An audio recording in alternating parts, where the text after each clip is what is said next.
Hi everyone, I'm Nav, currently navigating the world of numbers and narratives at University of British Columbia, where I'm majoring in mathematics.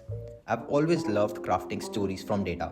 It's like being a detective, but instead of solving crimes, I solve puzzles hidden in numbers.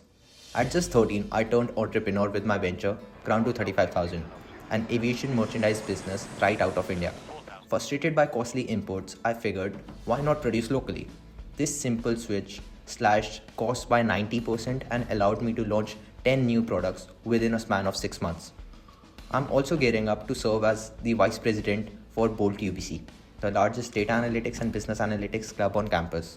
I started as a corporate relation director, building bridges between the club and companies, and now it's my time to lead.